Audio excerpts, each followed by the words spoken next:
Good morning, everyone. How we doing today? Trying to get this microphone out of the camera angle. There we go. How's everybody doing today? It is Saturday, October 9th, and this is our weekly live stream where you get to ask me questions. You get to say hello. I am doing this from my computer, so if you just want to leave a question or a comment over there, I will make sure to recognize you. I love the interactions. A couple of things I want to do as we kind of get started. First and foremost, do me a favor, folks. If you have started to receive from Amazon the new book, 15 Conversations of Real Estate Millionaires, do me a favor. Take a picture of it. Tag me on Instagram. We've had some people tag it with wine. They're drinking a glass of wine. We've had others take a picture of like a selfie. Just let me know what's going out. This was a year of my life. I did it in the background, nearly 300 pages, 15 amazing stories, all for you. I'd love to know when this is coming out. So thank you for that. If you've read this book, One Rental at a Time, the OG, my original R story, Olivia and I's, and you haven't written a 5-star review, if you can go to Amazon today and do that for me, it would be great. We're just shy of averaging a 5-star review. Need a couple of more. We should get over that 5-star. Right now, we're 4.7 something. We need to be over 4.75. So it's really close. If you can help me get there, I would thank you very, very much. What I'm going to do with the puppies is I'm going to, I'll wake them up in a little while, maybe after I do my opening, so you can all say hi. Thank you for that. I appreciate it. Obviously, happy and sunny bring us a lot of joy, right? We are empty nesters, and it's fun to have them. So a couple of things I want to talk about first before we dive in and answer any and all of your questions. First, I want to remind folks of something I called the other day, and it is amazing how many people want to push back. This is something I think I've shared 3 or 4 times. Q3, the quarter that is already over, you can't argue. Q3 GDP. I believe GDP is going to come in around 4.2. Inflation is over 5. I've been doing this a long time. To me, that is negative GDP, right? You have 4% growth, you have 5% inflation. You subtract that out, it's negative 1%. Lots of people, dozens of people, have replied to those emails or those videos and said, Michael, you don't understand. You don't get it. GDP calculations already back out inflation. Folks, that is just not true. I have an econ degree and all of these things. It's not how it works. So when in doubt, just to bring it up, Google, Wikipedia, here we go. Nominal GDP, which is the number that is reported, is an assessment of economic production in an economy that includes current prices in its calculation.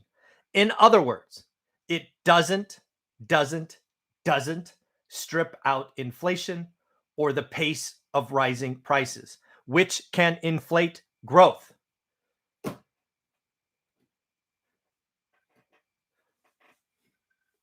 So again, I ask you, how strong is an economy really if we have 4% GDP growth and 5% inflation? My answer, not very. This is why my spidey senses are feeling a recession is coming.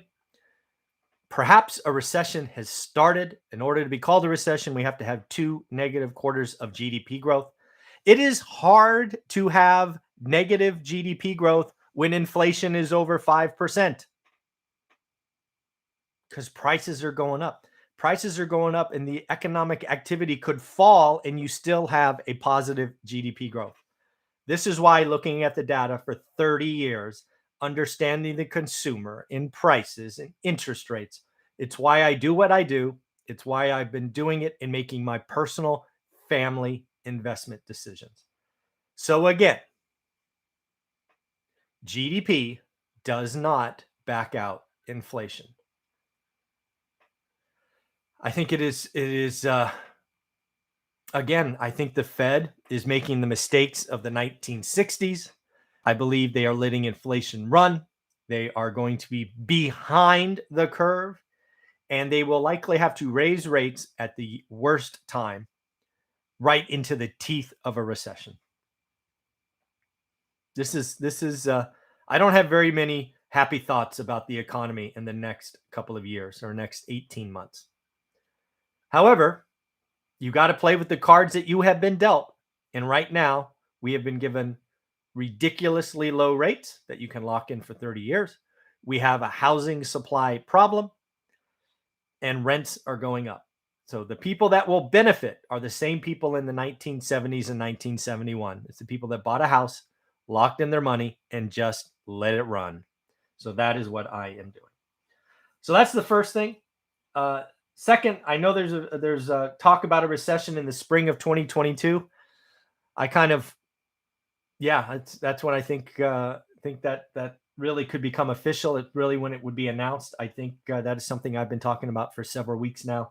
I just don't think the economy is as strong as we want it to be, and I think the jobs number yesterday kind of highlights that.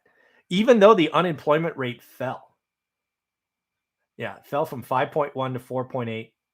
The U3 is a, let's just say this, and I've said it many times. The U3 is a horrible number. It is a miscarriage of justice. The real number that people should talk about is U6, not U3, but U6 is higher than U3. Hence, nobody wants to talk about it. So, pretty crazy. Rates are going up. Rates are going up. Rates are going up. Matt, the mortgage guy, and I talk about this quite a bit. Even though the jobs number yesterday was very disappointing, rates still went up. Everybody still believes the Fed is on target to start tapering in November, which, oh, by the way, is next month. Where did this year go? In fact, if you follow me on Instagram, you know that I was out and about yesterday, and I'm not even going to say the store's name, but there is a, oh, why not? Was it Macy's? I think it was Macy's. They already have their Christmas displays out. That is too early. It's not even Halloween. What are we doing putting out Christmas trees and ornaments in October? Shame, shame, shame on you, Macy's. Crazy. So again, rates are going up even in the face of a slowing or weakening economy, in my opinion. I've been putting out a lot of content about the cheat code to wealth. This is a creation of Dion. He gets full credit for this. Matt and I are working on it. I ran through it yesterday with Todd Baldwin from CNBC Millionaire. I don't know, whatever. So he and I talked about it, got some feedback from someone on one of those videos and said, hey, that's cute, but a fourplex in Staten Island is $1.6 million. Folks, I don't care if a fourplex is $2.6 million. Talking about price is only one variable of a multi-variable equation. If a fourplex in Staten Island is 1.6, but you can collect $5,000 a unit rent, life is good. Right? So we got to talk about, you got to get at least the rent into the calculation. Now, $1.6 million is a hell of a number for down payment. But remember, you can get in for 3%. 3% of 1.6 million. This is off the top of my head. Maybe somebody could check it. Is $48,000. $48,000 to control an asset worth 1.6 million. That is why leverage works. That's why you've got to get 30-year fixed rate debt. If that's not right, somebody tell me, but I think that's right. 3% of 1.6 is $48,000. That's amazing. Try to do that in the stock market. Wow. $48,000 to control. And again, you get all the upside. You get the appreciation, taxes, income, things of that nature. And then the last thing I'm going to talk about here, and then we will go into your questions. Please ask questions. If you want to say hi, if you want to let me know you got the book or bought the book or whatever, let me know. I'm going to go right to the top of the chat box, and we're going to go down until the hour is exhausted. The housing slowdown is real. I've been calling that for 6 months. It is now showing up in the data. We talked about Reno this morning on the daily financial news. I believe Reno is one of many examples across the country. My private Facebook group is telling me all the time, more listings, all of that. So what does a housing slowdown feel like? Well, first of all, it's not a crash. It is sexy to talk about a housing crash. Housing doesn't crash. It doesn't, at least it doesn't crash quickly, right? The largest housing crash we ever had nationally was 8.9% negative. That is a national number, not your city, not my city, national. Housing went down for 5 years in a row. And again, all the data I am quoting is in my 50 years of research, which I give away for free in the free course, link below, or the paid course as bonus content. But what is happening right now is listings go up first. You want to know the housing slowdown is happening in your market? Watch listings. Michael, yesterday we had 17. Now we have 19. Then we have 24. Listings go first. Days on market will go up second. My market one time was 6 days. It was the average days on market. Now I think it's 6, might be 17. That's up. Now it should be 33. So it's moving up, but moving up at a slow pace. Then what you are going to see is price cuts. There are people listing properties today that think it's April. April was the month that you could list anything. You could do a fire burn unit, which happened in Menlo Park where I live, and get lots of offers. Folks, it's no longer April. It is October. It is a different market. We have less buyers. We have rising rates. We have tighter credit. It's not, 20 offers, waiving conditions, 50 over, offering to name your firstborn after the owner. This crazy stuff went on in April. But that is a housing slowdown. You will see some markets next year, I think, fall. Some markets like Reno, like Boise. I'm not saying fall a lot, but it would not shock me if some have a negative 3, 4, 5%. Some markets like Reno got just too hot too fast. And when we open back up, when offices and all of that happens, some markets will take a breath. They'll take a breather. And that means if you have to sell, you're probably going to have to lower your price and you will see some negative prints.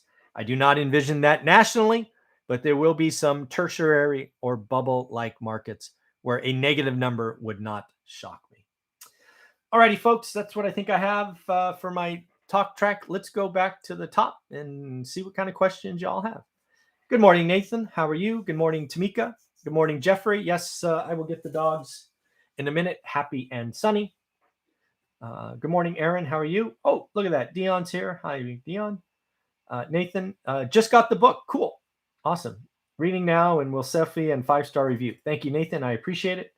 Tamika is awaiting her copy. Should be here soon. Awesome. Turk East Bay. Good morning. How are you? Chris. All right, here we go. Mike, I want to 1031 my 6-plex. Okay. I want to take the profit and apply into 3 duplexes. Okay. Is that okay? And the 1031 rules, like kind, please elaborate. Thank you. Yes, absolutely. The only thing that's not in this, Chris, is the 3 duplexes have to total more than the 6-plex. It doesn't have to total more units. It has to be bigger. So let's say, Chris, you sold your 6-plex for 600 grand. I'm just making these numbers up. The 3 duplexes would have to cost you at least $601,000. One of the caveats in the 1031 exchange is you, the owner, have to go bigger. And by bigger, they mean debt or price. I have done 3 houses to 18. I have sold, I think it was a 13 unit and bought 6 houses. Yes, it needs to be bigger. It's not units. It is what I guess I'll call price. So sell for 600, 1031 into at least 601. That is my experience. I've done 12 or 15 1031 exchanges, I think. My last one was in 2018. So I could be wrong. If the rules changed since 18, I apologize, but that is my experience, Chris. Is there a strong correlation between the unemployment rate and foreclosures? That is a very good question. My history, and again, I want to give full credit to Bruce Norris. Bruce Norris was a California investor for a long time. He has recently changed coasts and moved to Florida. But I have paid money to be a part of Bruce Norris's mentoring sessions over the years. And the correlation is not a strong one, at least historically speaking, because unemployment rate, like we just went through, it impacts different sectors. We just saw an unemployment rate skyrocket to 14%, I think was the peak.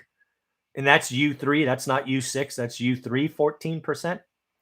But when you break that unemployment, a lot of those were renters, right? They were not owners. It's why we called the K-shaped recovery and why we've been talking about it for well over a year. So it is not nearly as strong a correlation as logic would dictate. It's just not. It's just not. In addition to that, houses like my family, whose was a single income for most of my life. My father was unemployed a bunch in the 80s, as I recall. And they frankly used the increase in value of what was our Sunnyvale home to survive, to eat, right? They took an equity line or whatever it was. So no, the correlation is not great. And that's a mathematical, statistical correlation. It's a weak correlation, as they would say. Turk from the East Bay. How you doing, man? Or actually, I don't know if it's a man. How you doing, person? Any thoughts on why Bay Area housing keeps accelerating while companies like Tesla are moving HQs to Austin? Yeah, first off, you have to realize that a move of an HQ to Austin is a tax reason. For example, Oracle, HP, and now Tesla, while they move their HQ, and yes, some people will be impacted, they're not changing. HP employs more people in the Bay Area today than they did 2 years ago. Oracle, the same thing. So it's about employee count. Where they domicile their HQ is a tax thing. It has very little. And if you read Tesla's press release from Elon Musk says, we are moving HQ to Texas, but we are committed to Fremont. We need to double capacity or whatever. So again, it's about employees, man. It's not about where they choose to list their address on their website. Yeah, Jeffrey, Ultimate Bargains. I've been telling people, if you have kids, right, like young kids, and they enjoy Santa Claus coming over, you might want to do yourself a favor and make sure Santa Claus is ready early. And I say this because I know there are many families that actually watch this with their kids in the room. So folks, do yourself a favor, communicate with Santa Claus now. In fact, if you are watching this and you have little kids in the room, ask them to go get a piece of paper and make their list for Santa now. Yes, I know it's October, but trust me, Santa's going to be pretty busy with all these supply chain things. So you might want to get that list for Santa Claus right now if you know what you're doing. So yeah, let's do that. Oh, wow, Manny. Lowe's has Xmas decorate. That is too early. I worked in retail for 10 years. I mean, it seemed like, now again, my memory is not great from when I was a teenager, but I want to say in the first couple of years, we didn't put out Christmas until the day after Thanksgiving. But worst case, it was certainly after Halloween, right? We would never do it before Halloween. I mean, wow, why are people putting out Christmas trees already? Crazy. Hey, Sean, how are you? Let's see. Do you think if the 3.5 trillion infrastructure helps out the ports and shipping, do you see inflation tapering down? A lot seems to be supply chain issues. Well, I don't think there's anything inside that $3.5 trillion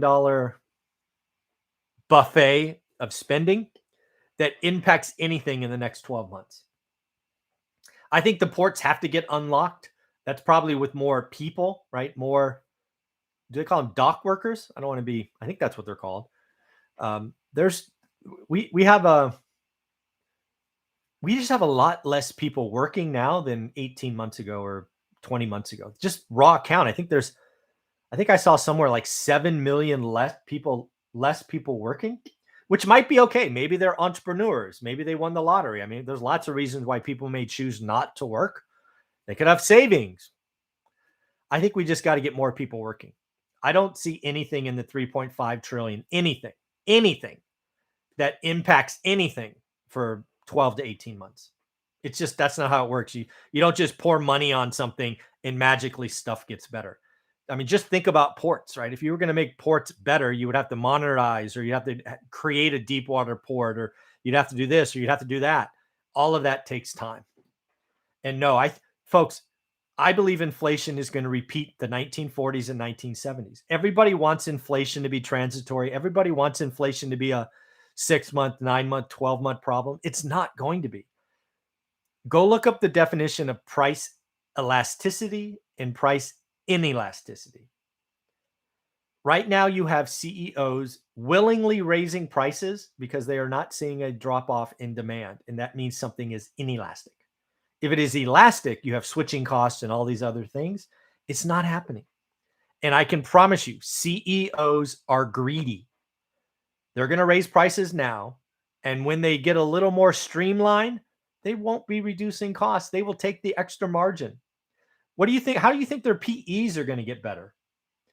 It's just not going to happen. So no, I don't have any faith. I don't have any faith in 3.5 trillion doing much of anything other than raising taxes and raising inflation, frankly.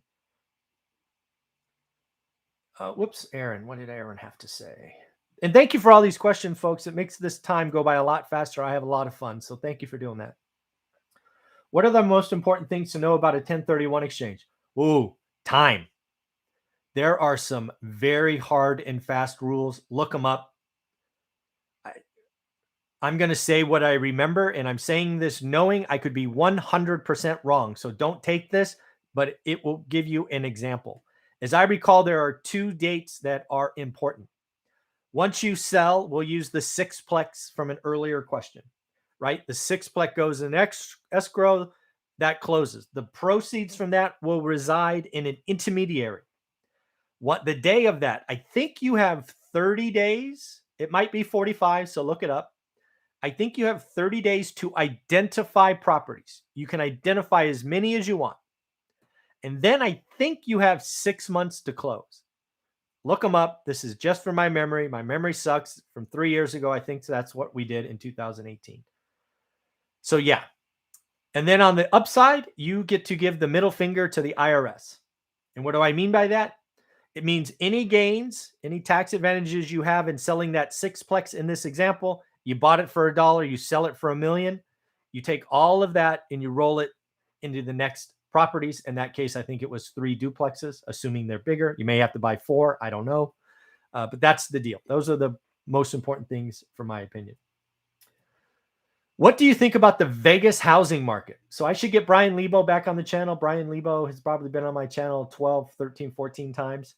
I could tell you that I think the Vegas housing market has seen, much like Reno, has seen an amazing run up. You've seen a lot of LA money, SoCal money go there. A lot of people followed Graham Stephan, who bought a $1.4 million home, and essentially he's living in it for free because the state income tax went down. Vegas has to open up and really start cranking conventions and all of that. I think they've run too far too fast. I think there's a lot of landlords in trouble because a lot of the eviction moratorium stuff. I don't see a crash. In fact, Vegas surprised me. If you go back and watch my channel from 2 years ago, we were talking about Vegas. I'm like, ooh, Vegas, trouble. But yeah, I think Vegas is Vegas could be one of those markets that sees a plateau for a year, but I don't see a crash. Everybody wants a crash. I guess a crash gets clicks. I don't know, but I don't see a crash. Let me know, MC. It sounds like you look at Vegas, and I am only repeating what I've heard Brian Lebo say. I don't look at Vegas, so yeah. Oh, Velocity Mortgage quoted almost 8,500 in points fees for a loan of 165 grand. Is that normal for most non-QM lenders? Certainly fees are going to be high. I don't know. It sounds like you might be paying a point to lower rates. That's obviously an option. My fees were right around that. You could certainly go out, get other quotes. But yeah, that's pretty high actually. I'm not actually sure what that's probably. Well, it's fees and points, so that's not all points. There's probably I don't know what they would call it, a documentation or an application fee. You got to pay for this or that. When in doubt, know thyself. Get a second quote. The beauty of mortgage brokers or mortgage lenders is you can always go to another one. That would certainly be low for a hard money lender, right? Hard money lenders are 3 points and this and that. But yeah, 8,500 is that would give me pause. But when in doubt, go get a second quote because at some rate they got the money, they make the rules. But on my 2 loans that I did, I paid almost that, and my loan was slightly smaller. For me, that was my only option because I can't get cheap 30-year money at banks. John Doe, when buying homes to live in, then move and rent out, would it make more sense to put down less and sacrifice cash flow in the short term to have more cash to buy more homes than refi later? John, I like the way you're thinking. Some of that is how long do you plan to live there? Something you will know if you follow my story is never ever create an alligator. So I would never want to have an alligator. Having an alligator is horrible. An alligator, for those that don't know, is negative cash flow. So I would never do a down payment because if your intention is to move out and rent, I would never set up my mortgage payment for when that happened, it became negative. Now, while you live there, it absolutely can be negative, right? I've talked to people that are taking the cheat code to wealth challenge where they're like, hey, if we did that, we'd have to pay $500 a month, which would be an alligator in this example. But you got to remember, you're taking your legacy cost of $3,000 a month and lowering it to 500. That's a win. That 2,500 becomes the snowball, as Dion calls it, that you get to build and becomes 30 grand at the end of the year. So if it's a primary resident, it can be an alligator. And that's what I have been not clearly communicating. I am okay with alligators if you're house hacking or roommate hacking. But what I want it to be is lower than your legacy mortgage payment. But John, never have a alligator. So when you move out, it's got to be cash flow positive. That's what I think about that. Regarding your Santa comments, we've started and have already seen many delays, cancellation, and returns. It may already be too late. Oh my God, it's October 9th. Wow. Folks, seriously, have your kids do a Santa list if they're that age. Yeah. Mm-hmm. Yes. Santa's having a tough time getting those elves back to work. They like sitting on the couch and playing World of Warcraft or whatever they're playing these days. I never got into video games. Yeah. Even though people are moving out of California, it seems the cost of living is still going up and housing is more expensive. Is this because of others moving to California? Is it just demand? Well, it's certainly supply or demand is an equation. I think what really you are suffering in California is lack of building. The supply of homes where people want to live really is land constrained. And you have a lot of money in the Bay Area. A lot of companies went public, a lot of RSU money, options, all of that. Really what would cause the Bay Area to slow down, Aaron, and I've said this before, is a generational shift. The reason the Silicon Valley is the Silicon Valley today is the last 3 or 4 technology revolutions occurred here first. And when it occurs in your locale first, you get an outsized return of money. Google, Facebook, Netscape, Sun, all of these things that were revolutionary when they popped. A lot of money. If over the next 10 or 20 years, it becomes Austin, Texas, or Miami, Florida, or Nashville, Tennessee is the next hub, and the Silicon Valley goes from having 90% of the innovation to 40%, that will crush the Bay Area. But right now, we are still sailing high on past success and the fact that there is very limited supply. It's very limited. Is the roaring 20s no longer happening? Oops, where are we? That's a good question. I haven't talked about that in a while. Where are we?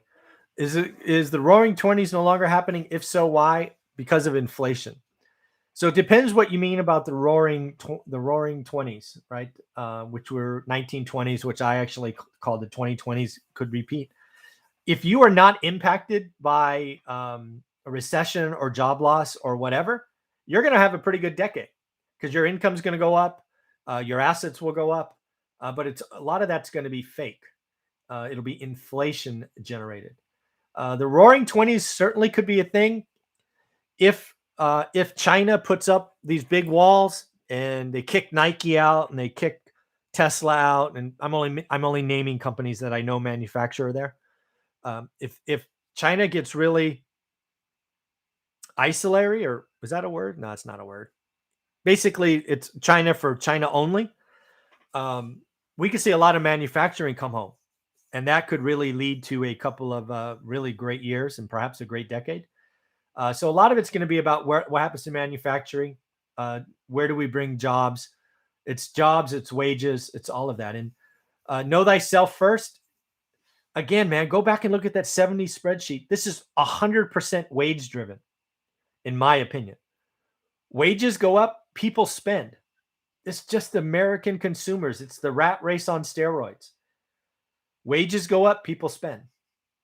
And yeah, we could have a whole decade of wage growth. I think we could have 5 years of really decent wage growth. Yeah. And that's going to mean pretty good things. But I look at the bigger picture, right? Wage growth, consumerism, you get a GDP of 4, but inflation is 5. That's negative in my mind. But everybody's going to go, wow, the US economy got 4% GDP. That's great. Because we're used to 2. Folks, it's actually -1, but people won't look at it that way. Turk East Bay, Santa is having a labor shortage in his shop. Imagine wages of the elves increase. Yeah, the elves are going to want a lot more cookies. Yes, you guys are so funny. That's awesome. And guys, remember, we may have kids watching this. So yeah, Santas and elves, keep it up. That's awesome. I want to move out of the house we are currently own and buy another, but we can't because we don't have a renter. We have the down for sure. Any suggestions? Well, I don't know where you live, but when in doubt, I would go to call a property manager. Deanna, I cannot think of a location where it's hard to find a renter. Rents are smoking right now. I had a house. So a house is going to be vacant November 1st, right? They move out on Halloween, November 1st. We put a one-line note out about inventory coming at my property manager. They had 31 applications in like 36 hours. So talk to a property manager.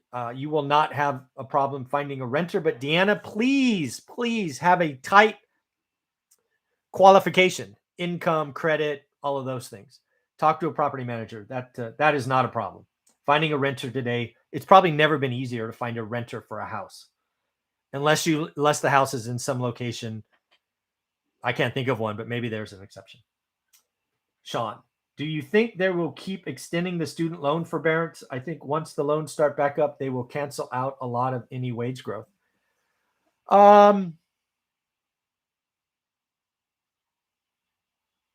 No, I think it's about time for that to go away. I think a lot of the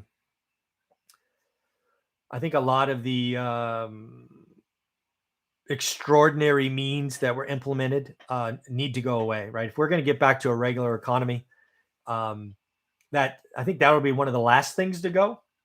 But yeah, I don't think they're going to keep extending it. But I don't know. Again, yeah, I just don't think. My opinion. Happy to be wrong. It will cancel out wage growth. Okay.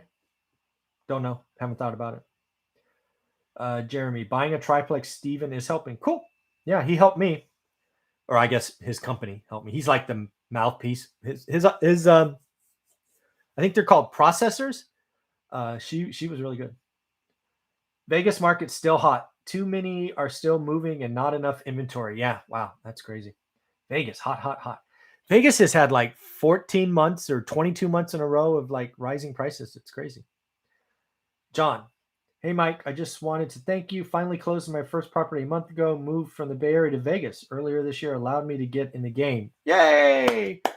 So John, do me a favor. Where are my cards? If you DM me on Instagram, is probably the easiest. I will send you one of these cards and give you a shout out on the daily financial news. Congratulations. Happy for you. Have you ever considered buying properties in Mexico? What do you think about that idea? I don't know. I've thought about it. I did some research years ago, and I don't know if this has ever happened, but I remember about some expats, which I would be, who bought some ocean or waterfront houses, and the government took them back, like kicked them all out. So I won't be doing that. Again, that may have been a one-off thing that never happened again. But let's just say I'm not comfortable investing in a market where the government can come in and just take the land back. So no, I would just stay at an Airbnb or a hotel or something. I've been to Mexico plenty of times. It's a great place to vacation, but yeah, I wouldn't own there for that reason. And again, one story, one environment, some really nice houses. But yeah, that was a story that turned me off to that idea. John, doing the work, pulse in the market helps like crazy. Awesome. Brian Lebo has helped too. Yeah, I love Brian. Still appreciating, but a slowdown is real. Yes. Markets are slowing down at different rates, right? A smaller market like Reno will see a slowdown before a bigger market like Vegas. This is all predictable. FYI, I suggest buying an option on your 1031 replacement property. Then on the same day in a double closing, you can sell your subject property and exercise the option to buy the replacement property. Very creative. Very creative. Aaron, rather than consider Puerto Rico, U.S. territory, U.S. dollar, Section 8 buyer program, most important, very bilingual, etc. 7 doors. Nice. Love that Puerto Rico. And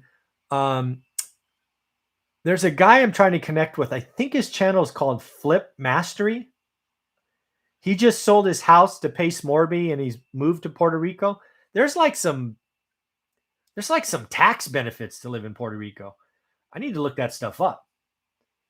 Yeah. Oops, where are we going? Turk. Where are we? Yeah, okay. The Bay Area investor, Bay Area investor. Okay. Sacramento versus Austin. Which one makes more sense long term? If both have it down to cash flow, Sac is easier to manage because of distance, but Texas seems greater potential. I don't know, Turk. I don't make those calls. I'm not going to, I don't know. As soon as I say something, then somebody comes back and goes, you said blah, blah, blah. I can tell you that I live in California, so I invest in California. That's my opinion. I really don't like property taxes in Texas. I looked at Texas in 08 or I don't remember what, maybe it was 06, probably 06. I didn't like that idea when the government, big government, little government. I don't like government in my stuff. And the fact that the government could come in and raise property taxes every year and kill my cash flow really annoys me. But yeah, I think Austin's great. Tesla just went there. All these other places are there. Probably one of the hottest housing markets out there, but run your numbers, do the math, do the yield. For me, it's whatever yield risk profile you want. Yeah. Oh my God. Costco has toys out too. Man, people are, Christmas. It's October, folks. It's not even the middle of October. It's October 9th. Hi, Tennessee. How are you? Thank you for that. Little dap there. I like it.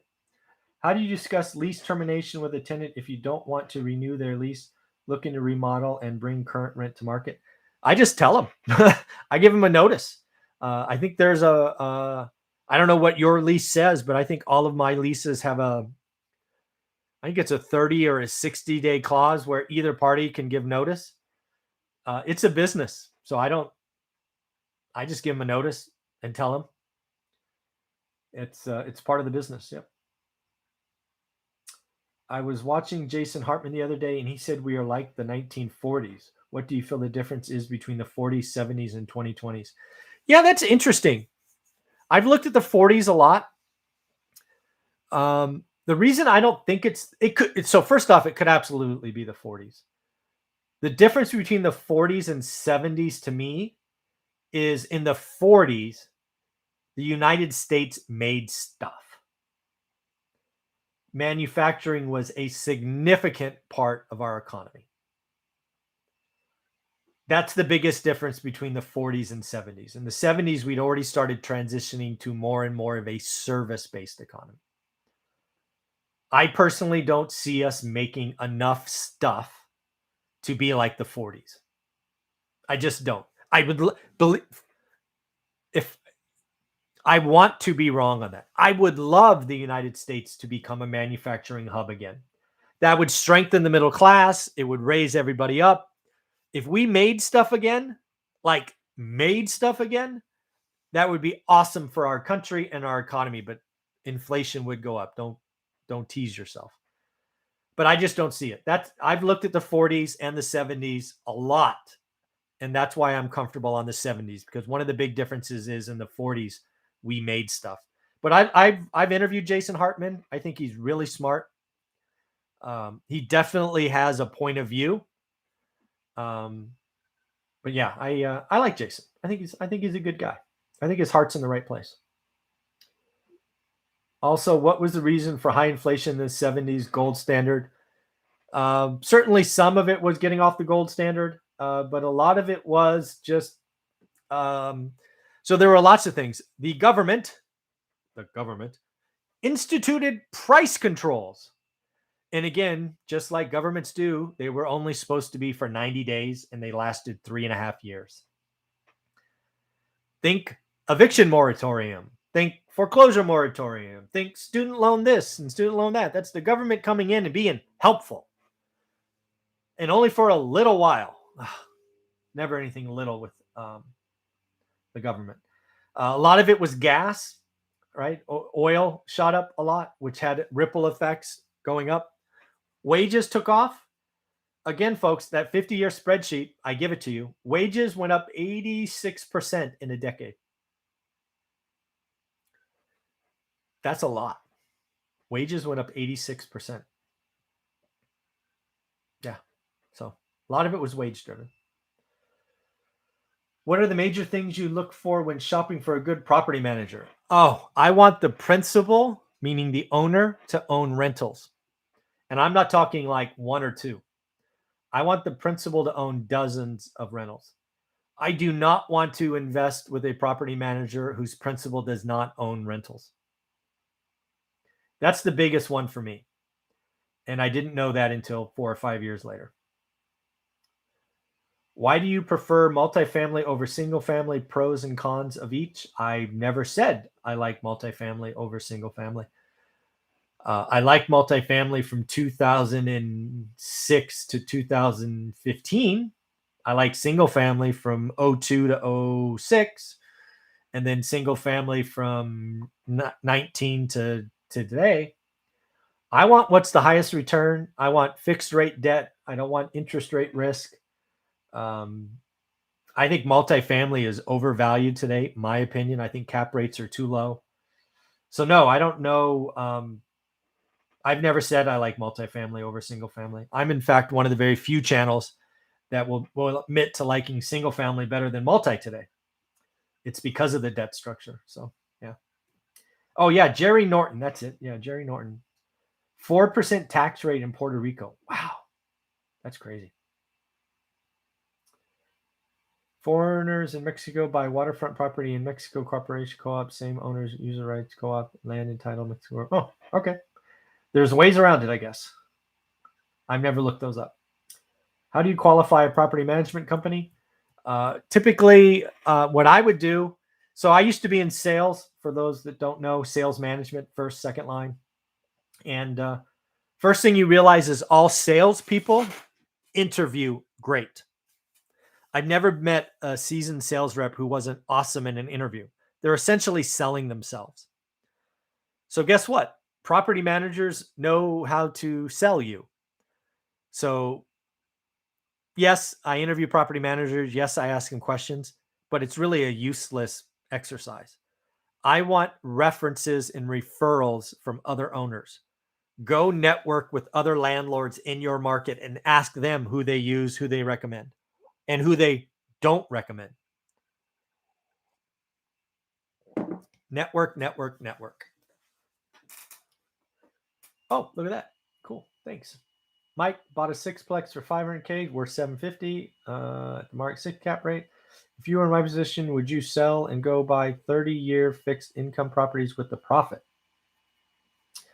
I don't know. I mean, those price points are great, but I don't know what your cash flow is. Chris, as you know, yield and cash flow is great for me.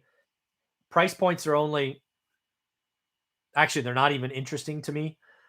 If you're earning more, like if your cash flow is $2,800 on the sixplex, and then your cash flow and whatever else you're buying is $2,000, then the sixplex. In that case, I would refi the sixplex, because again, you could refi your sixplex and push out the date of reset. But yeah, it's all about yield for me. I want whatever the highest yield is. So that's my answer. If the answer, Chris, is to keep the sixplex, then what I would do, and I've done, and I talk about, is I refi the debt and move out the terms, because I want nothing resetting 2023, 2024, 2025. I am afraid where interest rates might be.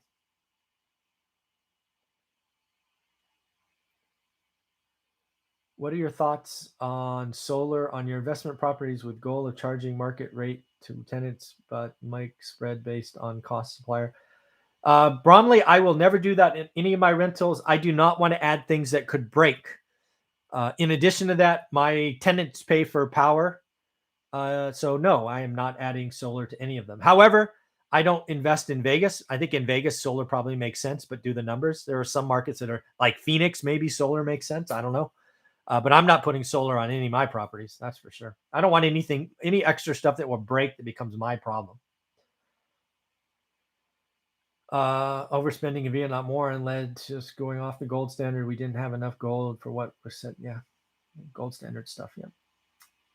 Credit cards. Yeah. Credit cards. Yeah.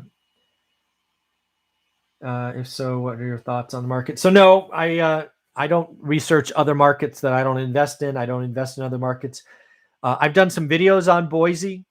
I did a video probably 6 months ago about a land purchase in Boise that I thought was like a sign of the top. Somebody like paid stupid money for a 40 or 100-acre parcel, a builder. I'm like, sign of a top, sign of a top. But yeah, I don't. I think Boise is frothy. That's what I think. And Keitha Chandra. Yeah, hi, Mike. If you had 20% down, would you put all of it for your primary resident, or put 10% down on this and remaining? I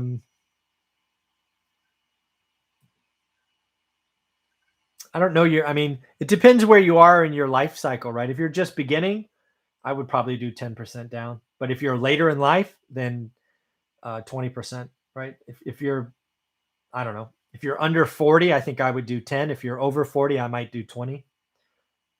It's hard to say without knowing all the factors. As a landlord, what are things you pay for and things that your tenants pay for? Depends if it's a house or apartment.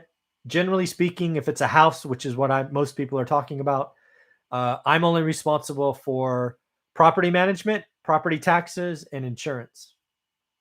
Tenants responsible for water, garbage, lawn care, stuff like that. In an apartment, I become responsible for lawn maintenance, likely water, maybe some utilities and garbage, depending how it's billed. But yeah, expenses are much higher on an apartment for the landlord versus tenant. Yep, 20% down helps bypass PMI. Yep, certainly does. Very cool. I think I got to all the questions. This has been fun. Thank you for doing this. I have no idea how the lumberjack does this for 3 hours. Man, my voice starts to hurt. All right. Oh, we got one more. Camp Z. Curious about your thoughts on Gavin's opening up CA to zoning that allows people to build in single family neighborhoods. How do you think that will impact rents Oops, Benson, do you think people will convert? I think it's going to help build some more units. So I think that's helpful. I think there's a lot more definitions because I actually did an interview with Aaron Norris, who is very focused on that. I think it was, I already forgot, AD 9, AD 10, whatever they're called. Oh, Prop 9, whatever they were. I think they're net positive. We need more units. And if building a mother-in-law unit helps, I think that's helpful. Yeah. Do I think people will convert? I think a lot of people are going to wait and see. Nobody wants to be first. Nobody wants to be first. Yeah. Yeah.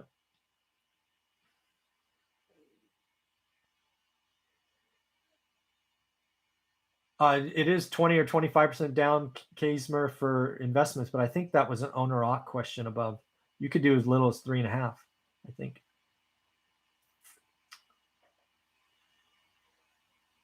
Yeah, I think she was talking about owner occ though. Yep. Thank you very much. All right, everybody, very good. So I'm going to rest for 9 minutes. Let's wake up Happy. I said I would do this. Happy just woke up. Oh, you're so tired. I'm sorry. But here's Happy. I'm just going to leave Sunny down because she had a rough night, or he had a rough night. Take care, everyone. Have fun. Bye.